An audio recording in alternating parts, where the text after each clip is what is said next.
जय माता दी सबको। नवरात्र की सबको हार्दिक शुभकामना। देखिए आज माँ चंद्रघंटा का जो है दिन है, उनका मुख चंद्र के समान चमकता है और चंद्रघंटा माँ का आज दिन है। और उनके भोग में अगर जो शहद का भोग लग जाए तो माता रानी बहुत प्रसन्न होती हैं। आइए एक माता रानी की कृपा की कहानी सुनाती हूँ कि कैसे अपने भक्तों पे वो दया बरसाती हैं। देखिए एक गांव में एक मंगला नाम की औरत रहती थी। उनका एक बेटा था, उनकी एक बहू थी, बहू का नाम मीना था। मंगला जो थी वो माँ की भक्त थी, माँ की पूजा अर्चना करती थी। बाकी जो मीना थी उनकी बहू, वो भगवान से कोई मतलब नहीं रहता था। एक दिन मंगला का जो है बेटा किसान रहता है, खेत पे जाता रहता है। तब तक मंगला जो है माँ की आरती उरती करके पूजा करके प्रसाद लाके खड़ी होती हैं, बेटा प्रसाद ले लो तो जाओ। तभी उनकी बहू आ जाती हैं तो माँ कहती हैं बेटा प्रसाद लेके खा के और आराम से जाओ। तो बेटा कहता है अरे माँ बहुत देर हो रही है, प्रसाद खाने में तो बड़ा लेट हो जाएगा। माँ कहती हैं बेटा आराम से जाओ, जल्दबाजी का काम तो शैतान का होता है। बाकी देखिए उनको तो दया धर्म से कोई मतलब नहीं था, ना उनके बेटे को ना बहू को। तभी उनकी बहू आ जाती हैं और कहती हैं कि हाँ हाँ आपका तो यही काम है, दिन भर माँ की पूजा करना, दुर्गा माँ के सामने जाके और घंटी हिलाना है, इसके सिवा आपको काम ही क्या है, दूसरा काम ही आप क्या करती हैं। इनको कह रही हैं कि जल्दी मत जाना, जल्दी मत जाना, काम नहीं करेंगे तो क्या खाएंगे हम लोग। जब ये बात कहती हैं तो मंगला को थोड़ा दुख तो होता है। और देखिए अपने बीवी के सामने, पति के सामने बेटा भी कुछ नहीं बोलता है कि मेरी माँ को ऐसे मत कहो। बेटा जो खेत की तरफ चला जाता है और मंगला अपना रसोई की तरफ चली जाती है। कुछ समय बीती रहा होता है कि तब तक नवरात्र का समय आ जाता है। जैसे इस समय नवरात्र चल रहा है, आज माँ चंद्रघंटा का दिन है, जैसे आज नवरात्र का समय चल रहा है वैसे ही नवरात्र का समय आया रहता है। तो मंगला एक दिन कहती हैं कि बेटा मुझे कुछ सामान लाना है, मुझे पूजा पाठ का कोई सामान लाना है, तुम लिया देते, नवरात्रे शुरू होने वाले हैं बेटा। मैं सोचती हूँ माँ का खूब अच्छे से पूजा पाठ करूँ, जागरण करूँ, ताकि तुम लोग के धन संपत्ति में जो है और बढ़ोतरी हो। हर माँ यही चाहती है कि मेरा बेटा बेटी संपन्न रहे। तो मंगला भी यही सोचती थी कि भाई हम माँ से पूजा पाठ करेंगे, माँ की आराधना करेंगे तो माँ की कृपा हमारे बच्चों पे पड़ेगी और इन लोग की धन संपत्ति और जो है आगे का इन लोग का अच्छा समय कटेगा। बाकी जो है बहू कहती है कि कहाँ पैसा है, खेती बाड़ी में सब पैसा लग गया, बाल बच्चों के फीस कापी में सब लग गया, पैसा कहाँ है। तो मंगला जो अपने बेटे के तरफ देखती है, बेटा कुछ नहीं बोलता है पत्नी के आगे। पत्नी पहले ही सुना दी कि कुछ नहीं मतलब आएगा माँ के नाम पे, नवरात्रि के नाम पे। मंगला बेचारी कुछ नहीं कहती है। फिर भी देखिए माँ का दिल जो होता है उसको तो कोई समझ नहीं पाएगा कि कितना बड़ा होता है, कितना बड़ा सागर ये है ममता से भरा हुआ। जो है मंगला जाती है माँ रानी के सामने पूजा करती है तो कहती है कि माँ ये तो बच्चे हैं, इनको क्या पता है आपकी जो है कि कीर्ति कहाँ कहाँ फैली है, इनको कुछ नहीं पता है माँ, इनको माफ़ कर देना, ये नहीं समझ पा रहे हैं, अभी नादान हैं, बच्चे हैं। देखिए बच्चे बूढ़े भी हो जाते हैं तो माँ के लिए बच्चा ही रहता है। मंगला ऐसा कहती है और कह के रोने लगती है। तभी उसकी बहू अपने पति के पास जाती है, कहती है कि हमको मायके जाना है, आपको याद नहीं है हमारे मायके शादी है। तो उसका पति कहता है हाँ हम तो भूल ही गया था कि तुम्हारे मायके शादी है।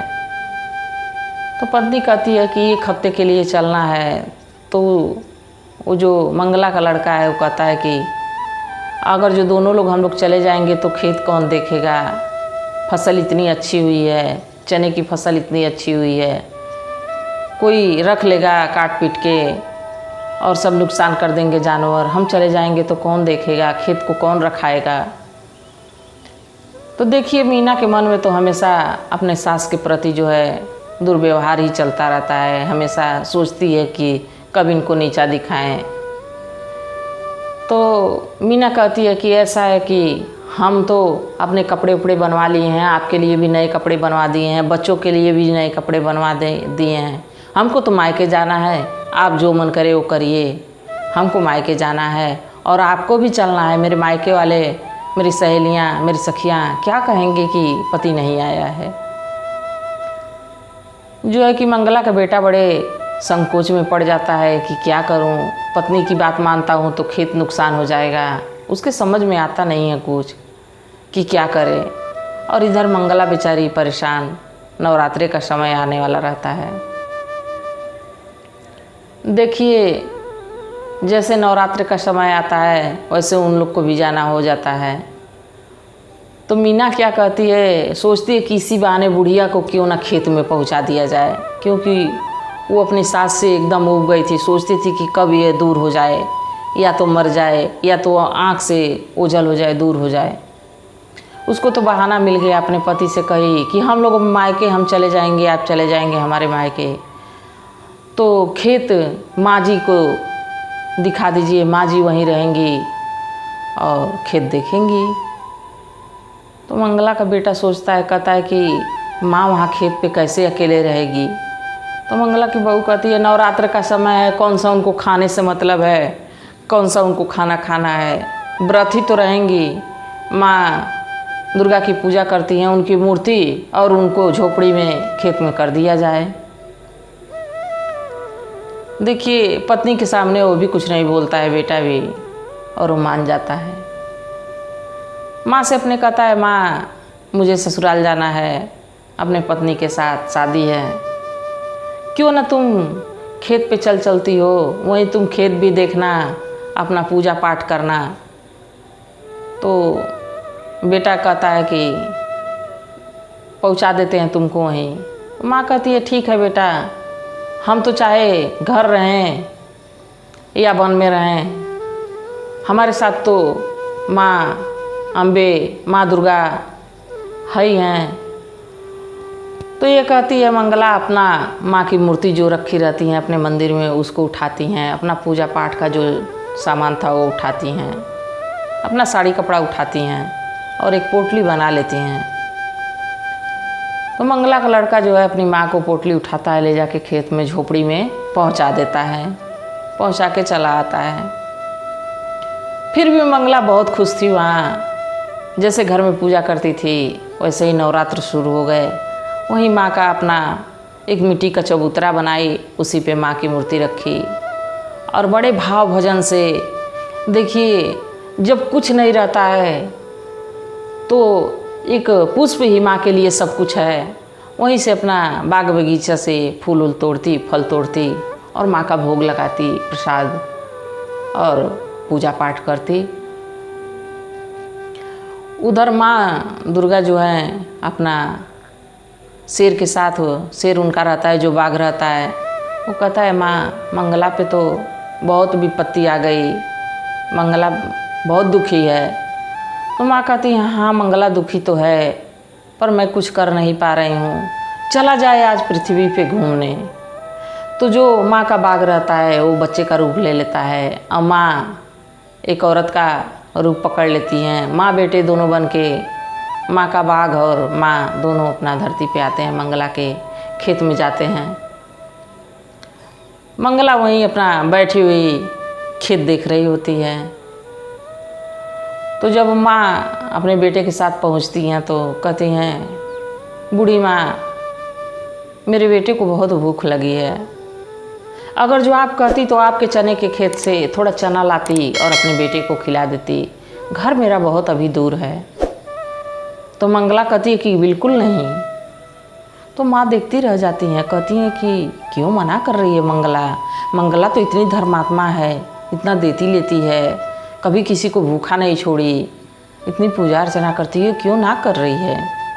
तभी मंगला कहती है कि कच्चा बेटा खाएगा चना तो बीमार हो जाएगा, पेट दर्द करने लगेगा। मैं खुद जाती हूँ, चना तोड़ के लाऊंगी और उसको भून के तब खिलाऊंगी। माँ देखती रह जाती हैं मंगला को। वाह रे भक्ति भाव! माँ के प्रति तो भक्ति भाव था ही, दूसरों के प्रति भी मंगला एकदम सरल थी, एकदम सज्जन थी। अपना गई खेत में से चना तोड़ के लाई। माँ कहीं कि बेटा मेरा कच्चे खा लेगा, कच्चा ही चना दे दो माँ, बूढ़ी माँ।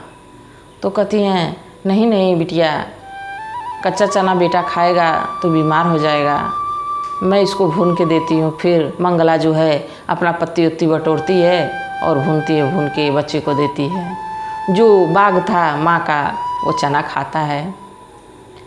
माँ कहती हैं कि अब तो मंगला, हम लोग मंगला की परीक्षा भी ले लिए, मंगला इसमें भी पास हो गई। मंगला की जो बहू है, धीरे धीरे अब नवरात्र का समय बीत रहा था, माँ उधर अपना चली गई। नवरात्र का समय जैसे बीता, उस समय शादी भी उसके मायके से ख़त्म हो गई। मीना के दोनों पति पत्नी आए, फिर भी माँ को बुलाते नहीं थे। वो तो मीना सोचती ही थी कि बला टले, और माँ चली ही गई थी। और उधर उसका बेटा भी नहीं पूछ रहा था। तो देखिए एक दिन माँ की ऐसी कृपा हुई कि जब मंगला रात में सोई तो माँ के आशीर्वाद से उसका पूरा शरीर, बाल वाल सब एकदम सोने का हो गया। जब मंगला का पूरा शरीर सोने का हो गया तो देखिए गरीबी में सारे लोग साथ छोड़ देते हैं, पर अगर जो पैसा पास में हो तो जो दूर का भी रिश्तेदार रहता है वो भी आपके नज़दीकी हो जाता है। तो जैसे मंगला का शरीर एकदम सोने सा हो गया, एकदम सोना, चारों तरफ उसके शरीर पे बाल सोने का, आँख सोने की, शरीर उसके सोने का। बाकी मंगला को ये एहसास नहीं था कि मैं सोने की हो गई हूँ। गाँव वाले भी कहते मंगला को कि मैं अपने घर रखूँगा, मैं अपने घर रखूँगा। धीरे धीरे बात गांव में फैलने लगी कि मंगला तो सोने की हो गई है, अरे मंगला तो सोने की हो गई है। यह बात उसके बहू तक भी पहुंचती है। बहू भी खेत में आती है, बेटा भी खेत में आता है। देखते हैं लोग तो सही में माँ सोने की हो गई है। मंगला कहती है कि अरे सासू माँ, हम आपको घर ही लेने आए हैं, हम तो मायके से आ गए हैं, अब सोचे हैं कि माँ जी को घर लेके चलें, अभी आ गए हैं, खेत पे काम करेंगे। तो मंगला कहती है नहीं नहीं बिटिया, मैं तो खेत में ही खुश हूँ, क्योंकि मंगला को वहाँ कोई झंझट नहीं थी। अपना फूल फल तोड़ती, माँ का भोग लगाती, प्रसाद बनाती और मंगला बड़ी खुशी से माँ को चढ़ाती। तो मंगला बड़ी खुश थी। तो कही नहीं नहीं बिटिया, मैं तो खेत में ही सही हूँ।